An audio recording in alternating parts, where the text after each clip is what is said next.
د ننګرهار والي شاه محمود میخیل په نوښت په دې ولایت کې د کورونا پنډ صندوق څخه د جلال آباد ښار دوهمې ناحیې اړوند 666 ناچاره کورنیو سره د خوراکي توکو مرسته وشوه چې په دې سره له صندوق څخه ناچاره کورنیو سره د مرستو شمیر نږدې 3000 کورنیو ته ورسید. د جلال آباد ښار دوهمې ناحیې ناچاره کورنیو سره د غوی په دوهمه شیرزي لوبغالي کې د مرستې پر مهال د ننګرهار ولایت مرستیال تمیم عارف مومند وویل د دوهمې ناحیې د 666 ناچاره کورنیو سره نن د شاوخوا 15000 افغانیو په ارزښت د خوراکي توکو مرسته ترسره کړه چې تر دې وړاندې له یاد صندوق څخه د اولې 5مې شپږمې ناحیې اوسیدونکو او اهل هنودو هیوادوالو سره مرسته ترسره کړې وه. نن د جلال آباد ښار د دویمې ناحیې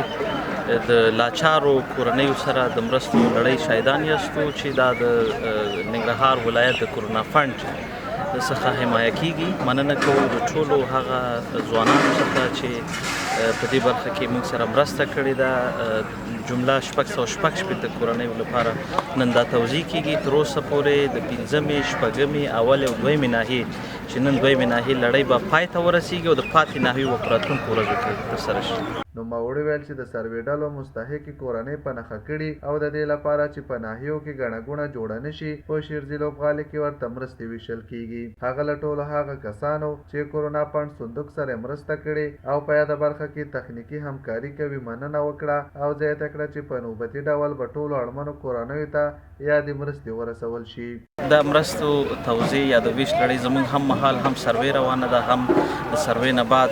د خلکو لپاره د توزیع، ځکه خلک ډېر بېوزله دي، لاچار دي، امکانات نه لري. زموږ هغه ولنټیر کوم ټیمونه چې دي هغه هم د دې په خاطر باندې چې هم سروې ترسره شي، هم زمونږ د توزیع ترسره شي، نو د دغې په خاطر باندې تصمیم یا پرېکړه د خپله د کمیټې لخوا دا پرېکړه وشوله چې دوی باید یو مشخص نقطې لپاره دا خلک راوغواړي، ځکه په ګذر او په دغه کې بیا په دوی باندې هجوم ډېر زیات کېږي، هجوم پرې راغونډېږي او دوی کېدای شي په هغه صورت کې په عادلانه توګه باندې هغه د توزیع څخه محروم پاتې شي. د کورونا فنډ صندوق مدیریتي غړي ډاکټر ناصر کاموال وویل د راټولو شوو او توزیع شوو مرستو ټول وضاحت یې په آنلاین سیستم کې شته او هر څوک کولی شي چې د ځان د اطمینان په موخه ترې څارنه وکړي. کورونا فنډ د لوري ترسره کېږي د اړوند د دویمې ناحیې توزیع ده. 666 کورنۍ زموږ ولایت ذکر